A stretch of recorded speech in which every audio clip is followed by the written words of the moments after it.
Well, because dimethyltryptamine is one of the pineal metabolites, that when the pineal gland is actually activated, those tiny little crystals, when you begin to compress them and you begin to create a piezoelectric effect, you begin to activate those crystals to become electrically charged, those crystals can begin to shimmer. They begin to vibrate, and they can, like a radio receiver, begin to tune into frequencies. So then as you teach a student how to do that, what happens is the pineal gland, once it hooks up to an energy, begins to produce an upgrade of melatonin. And one of those chemicals is dimethyltryptamine, a very profoundly powerful hallucinogenic.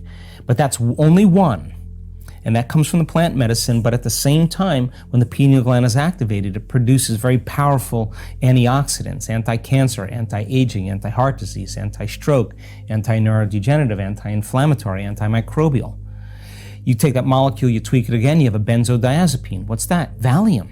You're gonna shut down the survival centers in your brain, so you're gonna feel totally safe to create. You're gonna create the same chemicals that a hibernating animal creates. No sex drive, no appetite, no preoccupation with the environment. That's the first 3 energy centers of your body. Where's energy gonna move? Into your heart. The body goes into stasis. You're gonna create the same chemical found in an electric eel.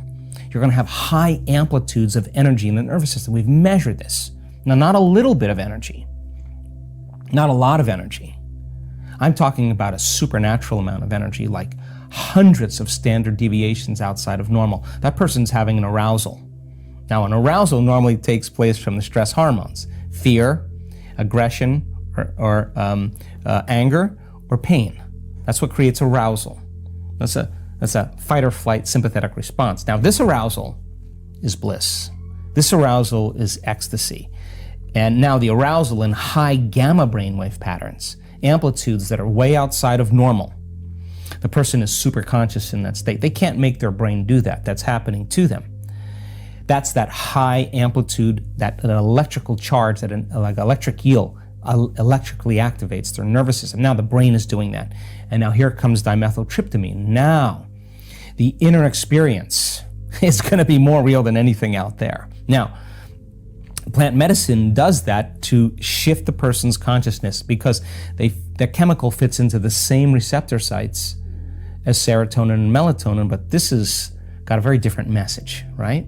So now imagine the flood of these metabolites coming from the pineal gland. The pineal gland's transducing a frequency. It's a transducer into profound imagery. So if the person then has an inner experience that is that profound, experience enriches the brain, right?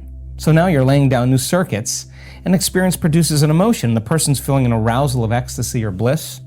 They're going to be paying attention to the pictures in their mind. Now, what's that going to do? When they come back to three-dimensional reality, we don't see things how they are, we see things how we are. The brain can only perceive equal to how it's wired. You have a profound inner experience like that, your perception, your spectrum of reality is going to begin to broaden because now your brain has the circuits to perceive what's always existed, but you've edited out because of most of your attention in three-dimensional reality. So now the brain is beginning to change from an inner experience. And this is how I think the mystics did it, because now all of a sudden you're able to perceive more, you're able to notice this is a species of living organisms. So the plant medicine for a lot of people is a great jump start. But by the same means, I have seen people do 65 journeys of plant medicine with stage 4 cancer, and they haven't changed their stage 4. Well, time to do something else. Yeah. Time that, let's get practical here. It's time to change it up. Also, I find the way I can improve is when I get back, I have to do the daily work. I have to do the meditations. I have to, I'm trying to patch together the things that you teach, recognize my emotions, make my reality different, stop reacting. That's where the hard work happens. Yeah. You can't just go back in front of the ceremony. Yeah, exactly. I don't think. Exactly.